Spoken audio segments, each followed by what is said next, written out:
नमस्कार विद्यार्थी मित्रांनो, आज आपण चुडीवाला हा पाठ अभ्यासणार आहोत. या पाठाच्या लेखिका आहेत जयश्री रुईकर. पाठपरिचय पाहूयात. जयश्री रुईकर यांचा जन्म 1939 झाला. त्या एक प्रसिद्ध लेखिका आहेत. त्यांची जय पराजय, वेदनेला फूल आले या कादंबऱ्या प्रसिद्ध आहेत. मृगजळ, अंतर्मन ही कथासंग्रह, त्याचबरोबर स्वप्नातील विहीर ही बालकादंबरी इत्यादी पुस्तकेसुद्धा त्यांची प्रकाशित आहेत. चुडीवाला हा जो पाठ आहे, या पाठात कुष्ठरोग्यांची वसाहत निर्माण करणारे डॉक्टर शिवाजीराव उर्फ दाजीसाहेब पटवर्धन यांच्या अमरावती येथील तपोवनामध्ये संक्रांत आणि ज्येष्ठ पौर्णिमेला कुष्ठरोगी स्त्रिया आणि मुलींना बांगड्या भरणाऱ्या अब्दुलच्या संवेदनशील वृत्तीचे वर्णन केले आहे. या पाठात समाज ऋण या मूल्याबरोबरच माणुसकीचे दर्शन लेखिकेने घडवले आहे. तर चुडीवाला या पाठामध्ये अब्दुल नावाचा जो चुडीवाला आहे तो नित्यनेमाने संक्रांतीच्या दिवशी, त्याचबरोबर वटपौर्णिमेच्या म्हणजे ज्येष्ठ पौर्णिमेच्या दिवशी तो तपोवनातील कुष्ठरोगी ज्या स्त्रिया आहेत, ज्या मुली आहेत, त्यांना बांगड्या भरण्यासाठी तो स्वतःहून जात होता. म्हणजे अशा प्रकारे एक संवेदनशील वृत्ती याचे जे काही वर्णन आहे ते वर्णन या पाठामध्ये लेखिकेने केलेले आहे. त्यानंतर अब्बाजान आज मत जाओ ना तपोवन को, क्यों बेटे, जाने दे अनवर, काही बोलून फायदा आहे का. आजचा दिवस म्हणजे तर त्यांच्यासाठी पर्वणीच. एवढं काय आहे त्या तपोवनात कोण जाणे. अब्दुलची बायको शन्नू नाराजीच्या स्वरात आपल्या मुलाची समजूत काढत म्हणाली. मी लवकर येईन बेटा. आपल्या वडिलांचे हे बोलणे ऐकून अनवर खेळायला निघून गेला. अब्बाजान म्हणजे उर्दू भाषेमध्ये वडिलांना मारलेली जी हाक असते त्याला अब्बाजान असे म्हणतात. मग जो अब्दुलचा जो मुलगा आहे अनवर, तो आपल्या अब्बाजानला म्हणजेच वडिलांना म्हणतो की अब्बाजान आज मत जाऊ ना तपोवन को, आजच्या दिवशी तुम्ही तपोवनला जाऊ नका. तेव्हा अब्दुल म्हणतो की क्यों बेटे, म्हणजे का. त्यावेळेस या दोघांचा संवाद ऐकल्यानंतर अब्दुलची जी पत्नी आहे शन्नू, ती लगेच बाहेर येते आणि म्हणते की जाने दे अनवर, काही बोलून फायदा आहे का. म्हणजे जाऊ दे त्यांना, ठीक आहे, यांना काही बोलून उपयोग नाही. कारण आजचा दिवस म्हणजे तर काय त्यांच्यासाठी पर्वणीच, म्हणजे एकदम आनंदमय काळ, आनंदाचा दिवस.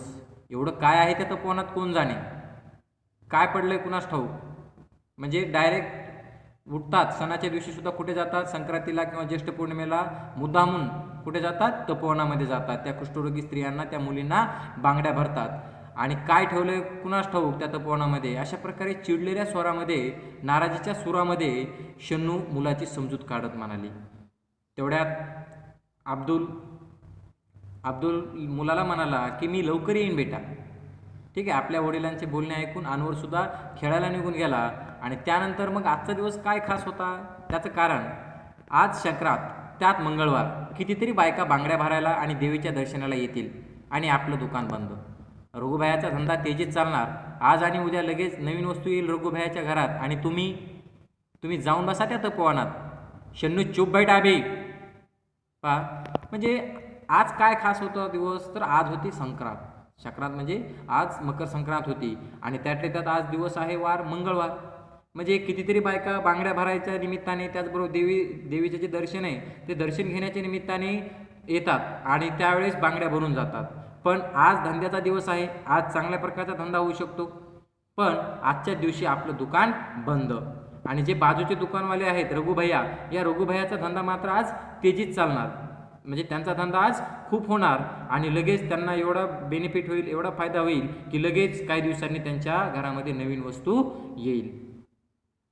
मग शन्नू चिडली होती आणि शन्नू चिडलेल्या आवाजामध्ये अब्दुलला म्हणजे चुडवायला म्हणाली की तुम्ही जाऊन बसा त्या तपोवनात. तेव्हा अब्दुलला सुद्धा राग आला आणि अब्दुल म्हणाला शन्नू चुप बैठ आबी. ठीक आहे, थोडंसं शन्नूला त्याने शांत बसवलं. त्यानंतर एका हातात बांगड्याची पेटी आणि एका हातात पिशवी घेऊन अब्दुलने पायात चपला सरकवल्या. हे बघा, रस्त्यानं कोणी भेटलं तर सांगू नका तपोवनात जातो म्हणून, धंद्यावर परिणाम होतो त्याचा, समजलं. अब्दुलने एक वार तिच्याकडे बघितले. तिच्या डोळ्यातला क्रोध त्याच्या परिचयाचा होता, पण तिच्याकडे बघून आज त्याला तिचा राग आला नाही तर कीव आली.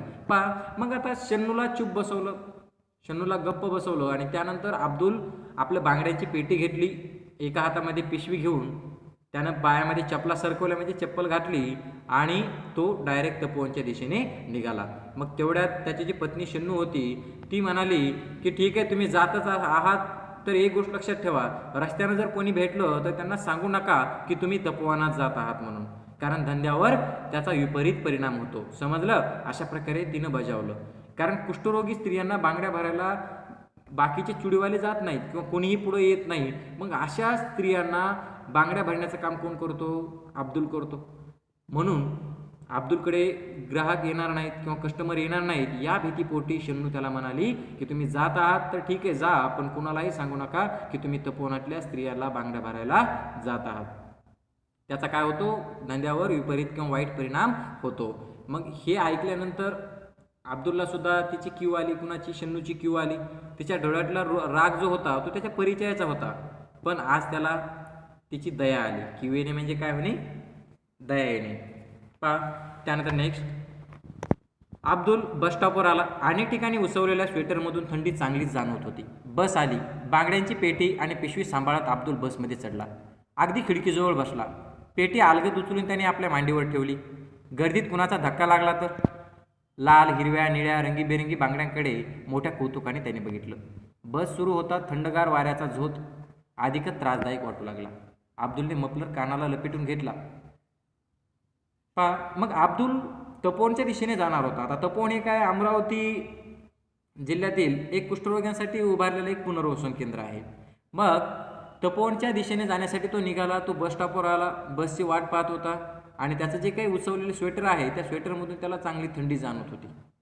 ठीक आहे, त्याच्या गरिबीचं दर्शन सुद्धा आपल्याला त्याच्या उसवलेल्या स्वेटरमधून समजेल, पण तरी पण तो समाजहिताचं काम करत होता. मग तेवढ्यात बस आली आणि त्याने जी काय आपली बांगड्यांची पेटी आणि जी पिशवी होती ती पिशवी घेऊन तो बसमध्ये चढला आणि त्याला जागा अगदी खिडकीजवळ भेटली आणि तो खिडकीजवळ बसला.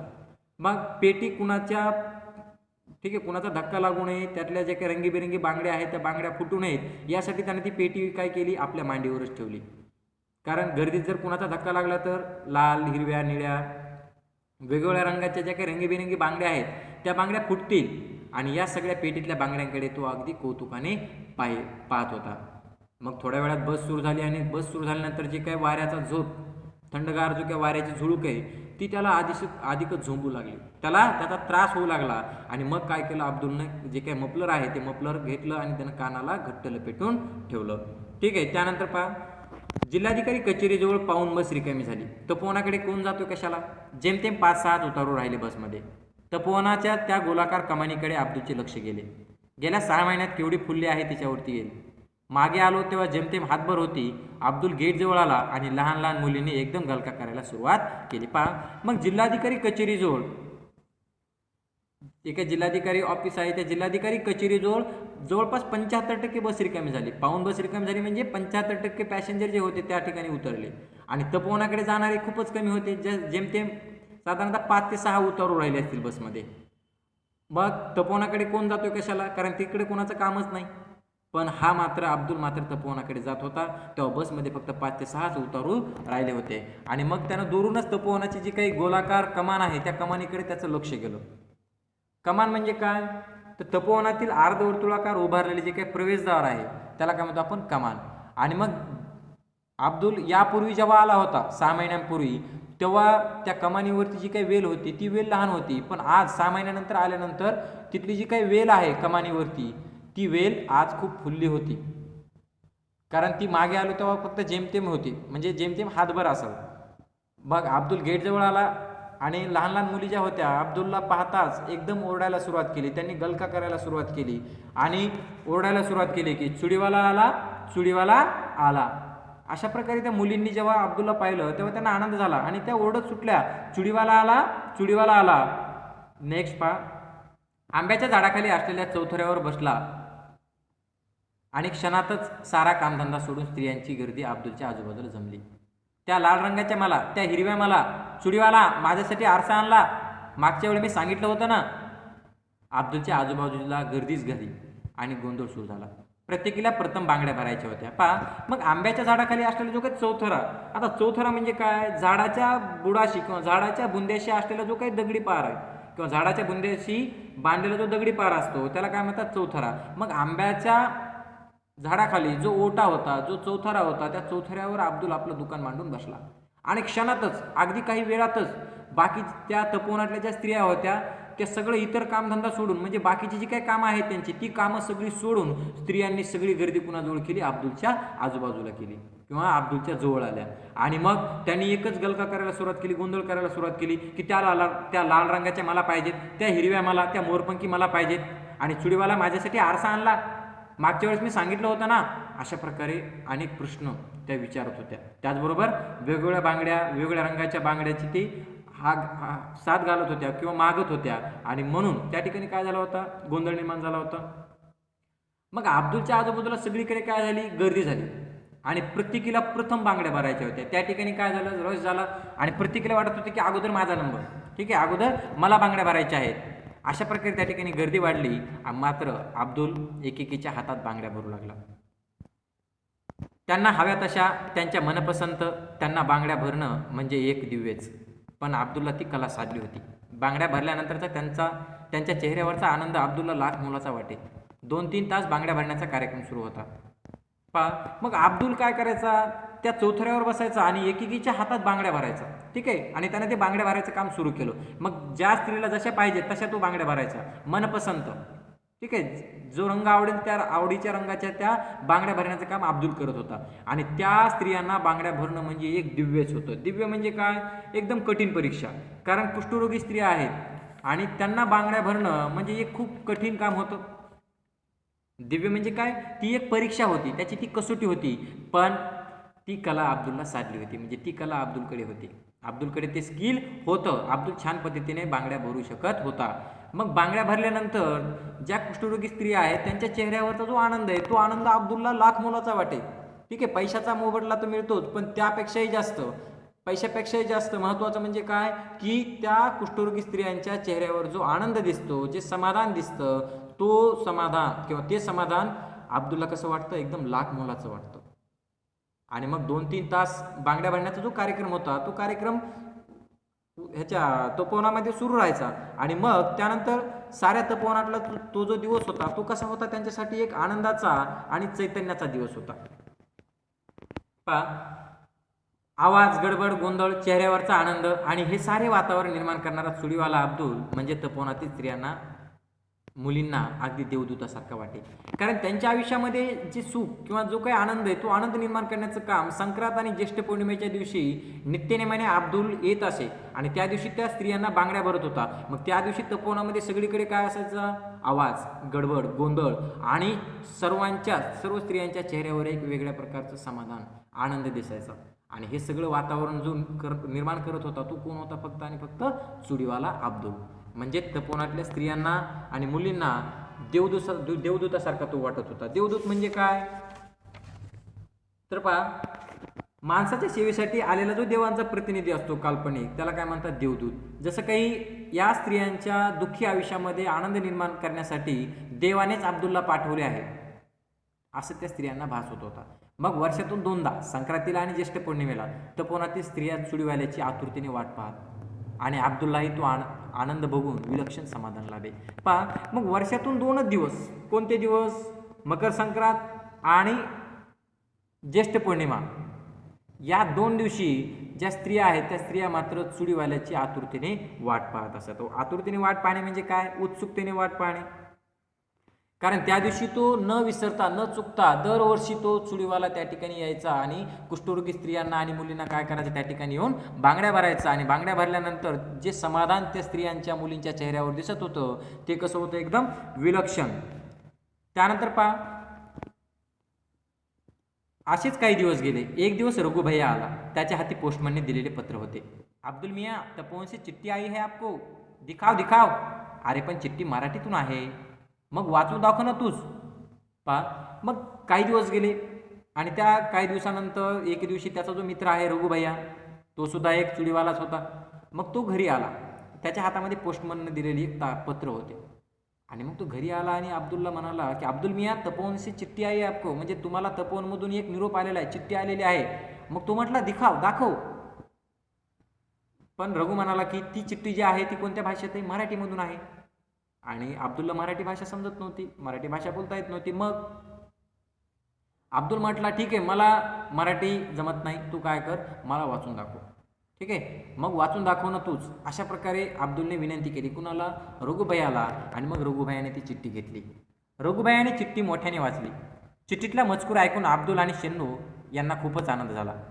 तपोवनात होणाऱ्या संमेलनाच्या प्रसंगी अब्दुलचा खास सत्कार होणार होता आणि त्यासाठी पत्र पाठवून दाजीसाहेबांनी त्याला निमंत्रण दिले होते. 2 दिवसांनी सत्कार समारंभ होता.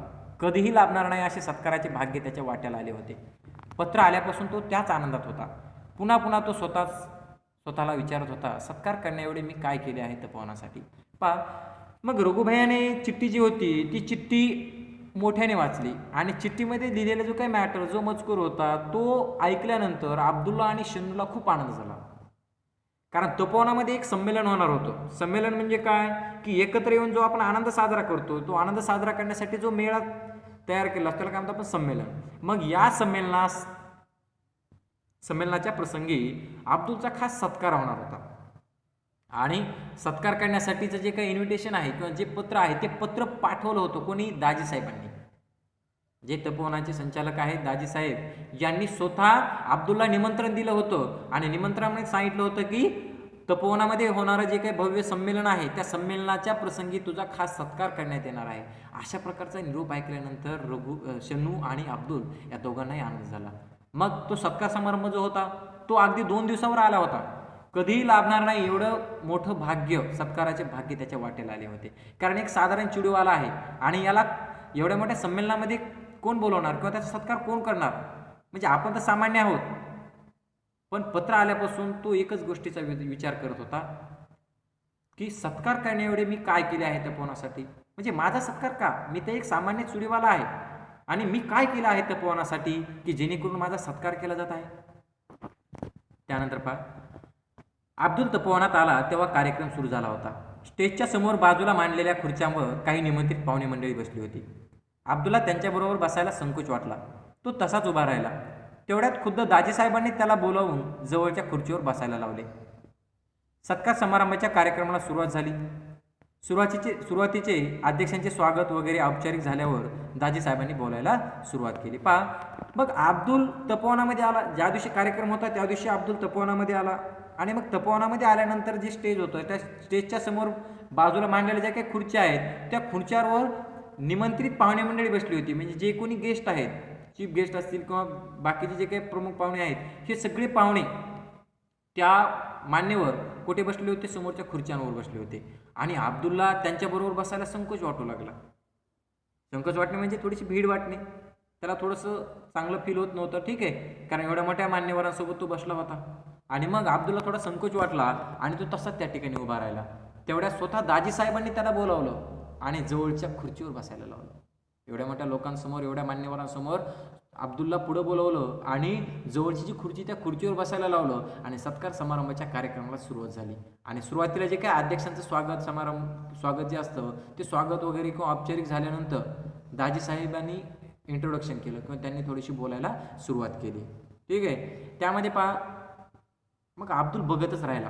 कारण 84 वर्षांच्या वृद्धाचा ताठपणा, उंच सरसरीत देहयष्टी, तेजपुंज चेहरा, गौरवर्ण पांढरे स्वच्छ धोतर, त्यावर बंद गळ्याचा कोट आणि डोक्याला केशरी फेटा.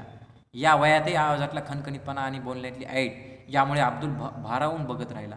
दाजीसाहेब बोलत होते. भारावून जाणे म्हणजे प्रभावित होणे किंवा टू बी इम्प्रेस्ड. मग समारंभाचा जो काही कार्यक्रम होता त्या कार्यक्रमाला औपचारिक सुरुवात झाली आणि सुरुवातीचे जे काही इंट्रोडक्शन आहे ते कोणी केलं, दाजीसाहेबांनी. आणि दाजीसाहेबांनी बोलायला सुरुवात केली. आणि मग जेव्हा ते बोलत होते तेव्हा अब्दुल एकसारखा त्यांच्याकडे पाहतच राहिला. कारण त्याला खूप आश्चर्य वाटत होतं, त्याला अभिमान वाटत होता. कुणाचा? दाजीसाहेबांचा. कारण एवढा 84 वर्षाचा वृद्ध माणूस, आणखीनही त्याच्या अंगामध्ये जो ताठपणा आहे, त्याच्या अंगातला जो ताठपणा, त्याचबरोबर त्याची जी शरीरयष्टी कशी उंच सरसरीत देहयष्टी आहे आणि तेजपुंज चेहरा म्हणजे त्याच्या चेहऱ्यावर एक अति तेजस्वी अशा प्रकारचा जो चेहरा आहे त्याचा दिसत होता.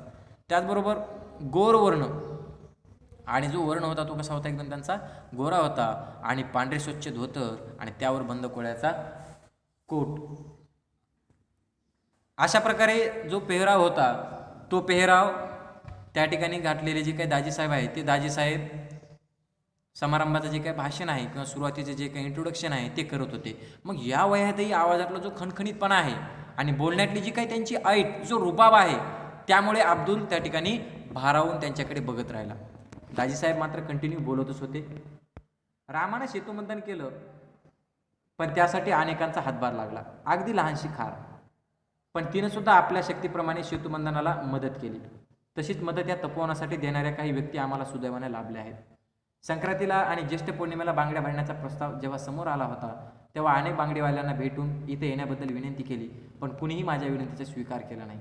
अब्दुल मियांनी मात्र स्वतःहून इथे येण्याचं आश्वासन दिलं आणि दरवर्षी न चुकता अब्दुल मियाँ इथे येतात. येथील भगिनींच्या जीवनात आनंदाचा वर्षाव करतात. वर्षातले 2 दिवस तपोवनात अतिशय आनंदाचे आणि उत्साहाचे असतात.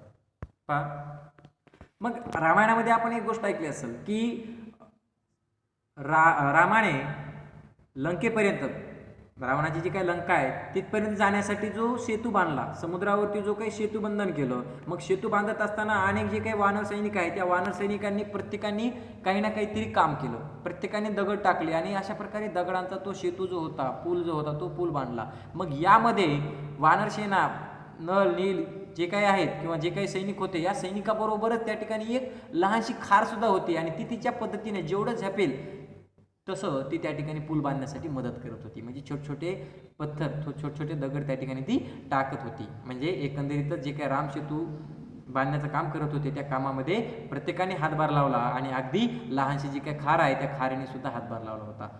मग तेव्हा कुठे रामाचा जो काही सेतू आहे तो सेतू त्या ठिकाणी तयार झाला होता. मग तशीच मदत या तपोवनासाठी देणाऱ्या काही व्यक्ती, म्हणजे जसं रामसेतू झाला, रामसेतू तयार झाला, त्यासाठी अनेक सैनिकांनी मदत केली, त्याचबरोबर खारीने सुद्धा तिचा वाटा उचलला, खारीने सुद्धा मदत केली. तशीच या तपोवनाला यशस्वी करण्यासाठी किंवा तपोवनामध्ये ज्या काही स्त्रिया आहेत, कुष्ठरोगी स्त्रिया, यांची सेवा करणारे जे काही व्यक्ती आहेत त्या सुद्धा आम्हाला सुदैवाने लाभल्या आहेत. मग त्यामध्ये कोण? संक्रांत आणि ज्येष्ठ पौर्णिमा या दिवशी बांगड्या भरण्याचा प्रस्ताव किंवा विचार माझ्या मनामध्ये आला होता. तेव्हा अनेक बांगडीवाल्यांकडे मी गेलो, पण त्या ठिकाणी गेल्यानंतर प्रत्येकाला विनंती केली की बाबांनो, तुम्ही फक्त तपोवनामध्ये येत जा. संक्रांत आणि वटपौर्णिमा, ज्येष्ठ पौर्णिमा या 2च दिवशी तपोवनामध्ये या आणि आमच्या स्त्रियांना, म्हणजे जे काही कुष्ठरोगी स्त्रिया आहेत त्या कुष्ठरोगी स्त्रियांना बांगड्या भरा. पण जी काही विनंती केली दाजीसाहेबांनी चुडीवाल्यांना, पण कुठल्याही चुडीवाल्यांनी ती विनंती मान्य केली नाही किंवा त्या विनंतीचा स्वीकार केला नाही. पण अब्दुल मियांनी मात्र काय केलं, स्वतःहून इथे येण्याचं आश्वासन दिलं आणि आज सुद्धा दरवर्षी न चुकता अब्दुल मियाँ या ठिकाणी येतात आणि येथील ज्या काही भगिनी आहेत त्या भगिनीच्या जीवनात आनंदाचा वर्षाव करतात आणि वर्षातले 2 दिवस तपोवनात अतिशय आनंदाचे आणि उत्साहाचे असतात. मग अब्दुल मियाँ काय करतात, मकर संक्रांत आणि ज्येष्ठ पौर्णिमा या 2 दिवशी न चुकता दरवर्षी ते या ठिकाणी येतात. माझ्या विनंतीला त्यांनी मान दिला आणि दरवर्षी या ठिकाणी येऊन जे काही तपोवनातल्या कुष्ठरोगी स्त्रिया आहेत त्यांच्या चेहऱ्यावर आनंद निर्माण करण्याचं काम करत असतात. मग तपोवनातली स्त्रिया, मुलीबाळी त्यांच्या येण्याकडे डोळे लावून बसलेले असतात. अब्दुल मियांची हे समाजकार्य, ही मानवसेवा खरोखरच फार मोठी आहे, अनमोल आहे आणि म्हणूनच आज त्यांचा सत्कार करण्याचं ठरवलं आहे. तेव्हा त्या सत्काराचा स्वीकार अब्दुल मियांनी इथे येऊन करावा. मग दाजीसाहेबांनी स्वतः इंट्रोडक्शन केलं, सांगितलं माहिती की अब्दुल मियाँ दरवर्षी या ठिकाणी येतात आणि या भगिनी म्हणजे या बहिणींच्या चेहऱ्यावरती एक वेगळ्या प्रकारचा आनंद निर्माण करतात आणि तपोवनातल्या ज्या स्त्रिया, मुलीबाळी आहेत त्या सुद्धा अब्दुल मियांकडे डोळे लावून बसलेल्या असतात, म्हणजे त्यांची वाट पाहतात. डोळे लावून बसणे म्हणजे सतत वाट पाहणे, कारण अब्दुल मियांची त्या वाट पाहतात. कशासाठी? कारण अब्दुल मियाँ येतील आणि आपल्याला बांगड्या भरतील. आणि मग अब्दुल मियांची ही जी काही समाजकार्य आहे, ही एक समाजकार्य तर आहे, पण त्याचबरोबर ही कशी आहे, खरी मानवसेवा आहे आणि ही मानवसेवा खरंच फार मोठी आहे, अनमोल आहे, अमूल्य आहे आणि म्हणूनच आज अब्दुल मियांचा सत्कार करण्याचं या ठिकाणी ठरवलं आहे. तेव्हा या सत्काराचा स्वीकार अब्दुल मियांनी इथे येऊन करावा, अशा प्रकारे आवाहन, विनंती कोणी केली? दाजीसाहेबांनी केली अब्दुल मियांना. त्यानंतर अब्दुल स्टेजवर चढला. दाजीसाहेबांनी फुलांचा गुच्छ आणि तपोवनातील लोकांनी तयार केलेली सुंदर फुलदाणी त्याला दिली. टाळ्यांचा कडकडाट झाला. अब्दुल अतिशय भारावून गेला. त्याने चटकन दाजीसाहेबांच्या पायांना स्पर्श केला. बराच उशीर झाला होता. मग जेव्हा दाजीसाहेबांनी त्याचं नाव घेतलं, त्याला पुकारलं, तेव्हा तो स्टेजच्या दिशेने गेला आणि स्टेजच्या दिशेने गेल्यानंतर तो चटकन त्या ठिकाणी गेला. तेव्हा दाजीसाहेबांनी त्यांना अब्दुल मियांना फुलांचा गुच्छ देऊन त्याचा सत्कार केला. मग जी काही सुंदर फुलदाणी आहे ती फुलदाणी त्याला दिली आणि तेव्हा मात्र सत्कार झाल्यानंतर जे काही प्रेक्षक वर्ग होते त्या ठिकाणी बसलेले त्या सर्वांनी टाळ्यांचा कडकडाट केला किंवा टाळ्या वाजवल्या आणि तेव्हा मात्र अब्दुल खूपच भारावून गेला. आता भारावून जाणे म्हणजे ठीक आहे, त्या ठिकाणी तो भारावून गेला म्हणजे त्याला खूप आनंद झाला. त्यानंतर मग त्याने चटकन दाजीसाहेबांच्या पायांना स्पर्श केला आणि त्याला बराच उशीर झाला होता. ठीक आहे, कारण अमरावतीहून आलेली निमंत्रित मंडळी मोटारीतून जाणार होती. दाजीसाहेबांनी अब्दुलला त्यात बसवले. मोटार धावत होती. अब्दुल विचार करत होता, आज शन्नूला आणायला हवे होते, तिचा गुस्सा तरी कमी झाला असता. मग कार्यक्रम संपला आणि कार्यक्रम संपल्यानंतर कार्यक्रमाला थोडासा उशीर झाला होता. मग अमरावतीवरून आलेली जी काही निमंत्रित मान्यवर मंडळी होती ती सगळी कशाने जाणार होती? मोटारीतून जाणार होती, म्हणजे त्यांची प्रायव्हेट व्हेकल्स असतील. मग या व्हेकल्समधून किंवा या मोटार गाड्यामधून जाणार होती आणि मग दाजीसाहेबांनी काय केलं? अब्दुलला एका गाडीमध्ये त्यांनी बसवलं. मग जी काही गाडी होती धावत होती आणि अब्दुल मात्र डोक्यामध्ये विचार करत होता की आज एवढा मोठा भाग्याचा दिवस होता, आज एवढ्या लोकांसमोर माझा सत्कार दाजीसाहेबांनी केला आणि आजच्या खास दिवशी मी शन्नूला आणायला हवे होते. तिचा राग, तिचा गुस्सा तरी कमी झाला असता आणि आकाशात अष्टमीचा चंद्र हसत होता. म्हणजे रात्री थोडासा उशीर झाला होता कार्यक्रमाला आणि मग अष्टमीचा चंद्र हसत होता म्हणजे काय? शुक्ल पक्षातली जी काही चंद्राची 8वी कला असते त्याला काय म्हटलं? अष्टमीचा चंद्र. मग आकाश मेघरहित निळ्या नितळाईने नटले होते. वातावरण अंतर्बाह्य प्रसन्न वाटत होते आणि अंबादेवीच्या चौकात मोटार थांबली. अब्दुल खाली उतरला. मग त्यावेळेसचं जे काही ॲटमॉस्फिअर, जे काही वातावरण आहे त्या वातावरणाचं वर्णन या ठिकाणी केलं की अष्टमीचा चंद्र त्या ठिकाणी हसत होता म्हणजे अष्टमी होती. त्याचबरोबर आकाश मेघरहित म्हणजे आकाश एकदम निरभ्र होतं, त्या ठिकाणी ढग वगैरे नव्हती, एकदम स्वच्छ आकाश आणि त्यामध्ये अष्टमीचा चंद्र. त्याचबरोबर वातावरण जे होतं ते अंतर्बाह्य कसं वाटत होतं? सगळीकडे प्रसन्न, एकदम आनंदी अशा प्रकारचं वातावरण होतं. आणि अंबादेवीचं जे काही चौक आहे त्या चौकामध्ये ज्या मोटारीमध्ये अब्दुल बसला होता ती मोटार त्या ठिकाणी येऊन थांबली आणि अब्दुल खाली उतरला. अब्दुल येताच शन्नू उठली. थाळीत चपाती आणि वांग्याची भाजी घेऊन तिने थाळी अब्दुल समोर ठेवली. अब्दुल एखाद्या अपराधासारखा मान खाली घालून जेवू लागला. मग त्या ठिकाणी घरी पोहोचल्यानंतर उशिरा आल्यानंतर आल्यानंतर शन्नू उठली आणि तिने काय केलं? जी काय प्लेट आहे त्या प्लेटमध्ये एक चपाती आणि वांग्याची भाजी जेवणासाठी दिली आणि अब्दुल मात्र गुन्हेगारासारखा त्या ठिकाणी खाऊ लागला, खाली मान घालून जेवू लागला. आणि मग तेव्हा अब्दुलने विचारलं, तू नाही खाएगी? नाही जी, नाही चाहता खाने को.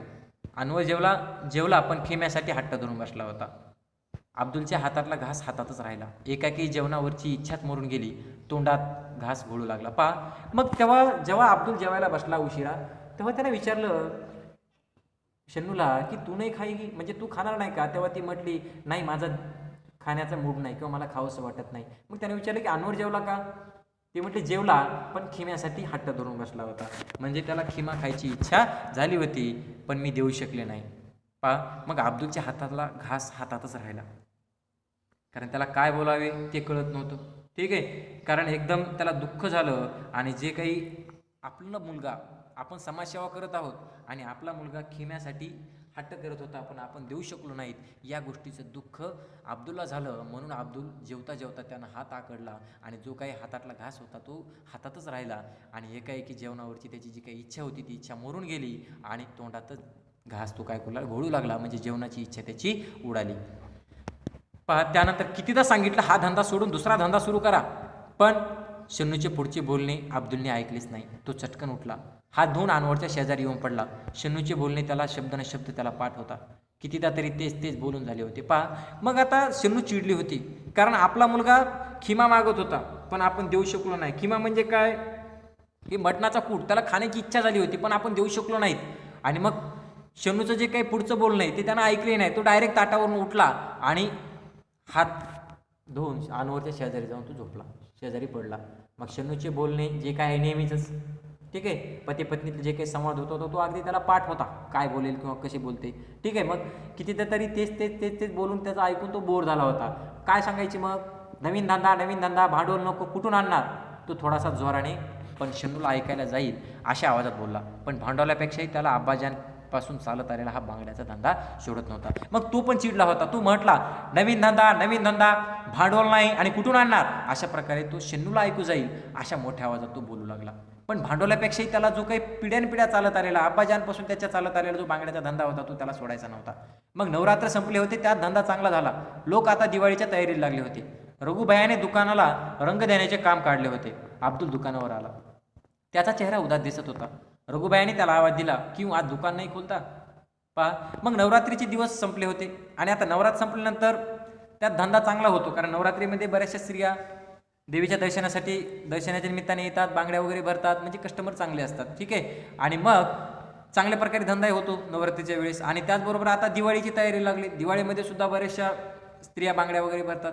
मग रघुभया जो होता तो थोडासा दुकानावर तो लक्ष देत होता, किंवा त्याला चांगल्या प्रकारे बेनिफिट मिळत होतं, म्हणून त्यानं काय केलं, दुकानाला रंग देण्याचं काम काढलं. आणि अब्दुल जो होता तो दुकानावर आला, मात्र त्याचा चेहरा पडलेला होता. चेहरा मात्र उदास दिसत होता. आणि रघुबायाने त्याला आवाज दिला, किंवा अब्दुल मिया आज दुकान नाही खोलना है क्या? तेव्हा अब्दुल मिया म्हणाले, नाही रघुभया, हे तपोवनच आता दाजीसाहेबांच्या हाती राहिलं नाही. हे कळलं तेव्हापासून मन नाही लागत धंदा करायला. आता तपोवनाचं काय होईल रे रघुभैया? केवढी मोठी वसाहत, किती रोगी, आता त्यांची कशी काळजी घेतली जाईल रे?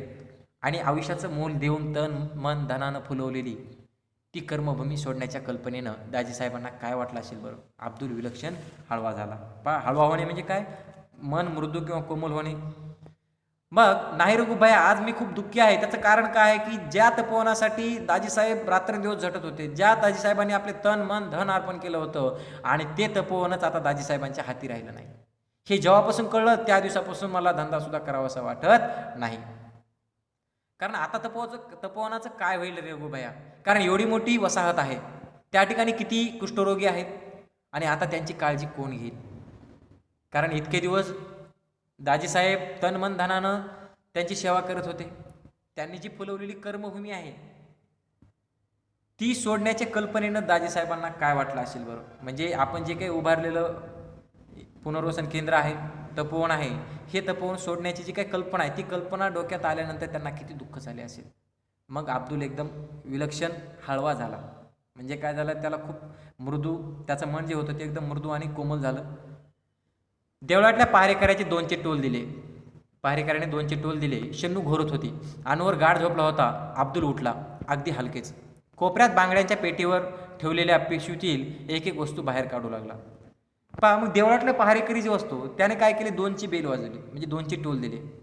आणि त्यावेळेस शन्नू मात्र काय झाली, मस्त झोपीत होती, गाढ झोप लागली होती, तिला घोरत होती. आणि अब्दुल अचानक उठला, अगदी हळूवारपणे, कशाही प्रकारचे आवाज न करता. त्यानंतर कोपऱ्यात ठेवलेली जी काही बांगड्याची पेटी, त्या बांगड्याच्या पेटीतून एक एक वस्तू तो बाहेर काढू लागला. पावडरचा डबा, रुमाल, रिबिनी, पिना, सोनेरी बांगड्या, साध्या बांगड्या, नायलॉनच्या बांगड्या. संक्रांतीला हे सारे तपोवनात नेणार होता. तिथे चुडीवाला म्हणून स्त्रिया मुलीबाळी धावत धावत त्याच्याजवळ जमणार होत्या. काही काळ तरी सारे विसरून हसणार होत्या, आणि त्यांचे हसू बघून अब्दुल मनोमन सुखावणार होता. पण आता सारे संपले होते. स्वतःसाठी सारे जगतात, पण दुसऱ्यासाठी जगण्यातला आनंद, त्या आनंदाचे सुख वर्षातून फक्त 2दाच अब्दुल अनुभवायचा. पण आता तेही मिळणार नव्हते. एखाद्या वस्त्राचा एकाएकी रंग उडून जावा तशी त्याची जीवन इच्छा एकाएकी उडून गेली. मग तो खूप दुःखी होता. आणि तो अचानक रात्री 2 वाजता उठला. त्यानं जी काही पेटी आहे बांगड्याची ती पेटी काढली, एक पिशवी घेतली, आणि त्यामधून एक एक वस्तू बाहेर काढू लागला. त्यामध्ये पावडरचा डबा, रुमाल, रिबीन, पिना, सोनेरी बांगड्या, नायलॉनच्या बांगड्या, म्हणजे ज्या ज्या वस्तू तो संक्रांतीला तपोवनामध्ये विक्रीसाठी किंवा तपोवनातल्या स्त्रियांसाठी नेणार होता त्या सगळ्या वस्तू तो एक एक बाहेर काढत होता. कारण तिथे चुडीवाला आला म्हणून स्त्रिया मुलीबाळी धावत धावत त्याच्याजवळ जमणार होत्या, त्याच्याजवळ येणार होत्या. आणि काही काळ तरी त्यांचं जे काही आयुष्यातलं दुःख आहे ते दुःख विसरून मी बांगड्या भरल्यानंतर त्या हसणार होत्या. आणि त्यांचं जे काही आनंदी चेहरा आहे, त्यांचे जे हास्य आहे, ते हास्य बघून मी सुद्धा मनोमन सुखावणार होतो, मला सुद्धा खूप आनंद होणार होता. पण आता मात्र हे सारे संपले होते. कारण स्वतःसाठी सारे जगतात. आपण या ठिकाणी प्रत्येकजण स्वतःसाठीच जगतो, स्वतःसाठी सारेच जण जगतात. पण दुसऱ्यासाठी जगण्यातला जो आनंद आहे तो कसा असतो, एकदम वेगळा, विलक्षण असतो. आणि त्या आनंदाचे सुख वर्षातून फक्त 2दाच अब्दुल अनुभवायचा. कारण स्वतःसाठी आपण जगतो, पण दुसऱ्यासाठी जर आपण काहीतरी केलं तर तेव्हा दुसऱ्याच्या चेहऱ्यावर जो आनंद आहे, जे समाधान दिसतं, ते पाहिल्यानंतर आपल्याला सुद्धा आनंद अनुभवता येतो किंवा आपल्याला सुद्धा जो आनंद होतो असा क्षण प्रत्येकाच्या आयुष्यामध्ये असतो. कधीतरी आपणही एकमेकांना मदत करतो किंवा गरीब लोकांना मदत करतो, त्यानंतर त्यांच्या चेहऱ्यावर सुद्धा आनंद दिसतो. आणि मग अशा प्रकारे ज्या कुष्ठरोगी स्त्रिया होत्या त्यांना बांगड्या भरल्यानंतर त्यांच्या चेहऱ्यावर जे समाधान, जे आनंद किंवा जो आनंद दिसत होता, त्या आनंदामुळे अब्दुलचा चेहरा सुद्धा कसा व्हायचा, एकदम आनंदित व्हायचा. पण आता हे सगळं काही मिळणार नव्हतं, कारण एखाद्या वस्त्राचा एकाएकी रंग उडून जावा तशी त्याची जीवनेच्छाच एकाएकी उडून गेली होती. कारण नवीन घेतलेल्या कापडाचा जर एखाद्या वेळेस अचानक एकदमच रंग उडून गेल्यानंतर जसं उदास होतो, तशा प्रकारे त्यांच्या आयुष्यातले जे काही रंग होते ते रंग उडून गेले होते. म्हणजे त्याची आता इच्छाच राहिली नव्हती की धंदा करण्याची, ठीक आहे, बांगड्या भरण्याची. कारण त्या साऱ्या वस्तूंकडे बघता बघता अब्दुलचे डोळे पाण्याने काठोकाठ भरून आले. त्या तपोवनाचा परिसर विरघळत होता. हळूहळू रात्र उतरणीला लागली होती. मग त्या साऱ्या वस्तू, ज्या बांगड्या आणि त्याचबरोबर जी पिशवी होती, त्या पिशवीमध्ये ठेवलेल्या ज्या वस्तू होत्या, त्या वस्तूंकडे बघता बघता अब्दुलचे डोळे पाण्याने भरले, पाण्याने काठोकाठ भरून गेले. म्हणजे काय झाले, तो अगदी रडवेला झाला. त्याच्या डोळ्यामध्ये अश्रूंच्या धारा लागल्या आणि त्या तपोवनाचा परिसर विरघळत होता. आणि ज्या अश्रूच्या धारा लागल्या होत्या किंवा जे पाणी त्याच्या डोळ्यांमधून निघत होतं, त्या तपोवनचा जो काही परिसर आहे तो विरघळत होता. म्हणजे त्याला दुःख या गोष्टीचं होतं की त्याच्या डोळ्यासमोर फक्त आणि फक्त तपोवन आणि तपोवनातल्या कुष्ठरोगी स्त्रिया आणि मुलीबाळी दिसत होत्या. आणि त्यामुळं त्याच्या डोळ्यातून अश्रूंच्या धारा वाहू लागल्या. आणि हळूहळू काय झालं, रात्र उतरणीला लागली होती. म्हणजे हळूहळू रात्र संपत आली होती. ठीक आहे. अशा प्रकारे अब्दुल जो होता, तो अब्दुल कशा प्रकारे तपोवनातल्या स्त्रियांची बांगड्या भरून मदत करत होता, त्याचबरोबर तपोवनातल्या स्त्रियांच्या आयुष्यामध्ये एक वेगळ्या प्रकारचा आनंद निर्माण करण्याचं काम तो अब्दुल करत होता. बाकी लोक स्वतःसाठी जगतात, पण अब्दुल मात्र स्वतःसाठी न जगता, ठीक आहे, ज्या तपोवनातल्या स्त्रिया आहेत त्या स्त्रियांसाठी तो स्वतःहून मुद्दामून मकर संक्रांत आणि ज्येष्ठ पौर्णिमा या दिवशी तो तपोवनामध्ये जायचा आणि त्यांच्या चेहऱ्यावर आनंद निर्माण करायचा आणि त्यांच्या दुःखी आयुष्यामध्ये आनंदाचे काही क्षण निर्माण करायचा. अशा प्रकारे जी काही समाज ऋण किंवा समाजसेवेची जी काही भूमिका आहे, ती भूमिका अब्दुल या चुडीवाल्यामधून आपल्याला समजते. धन्यवाद.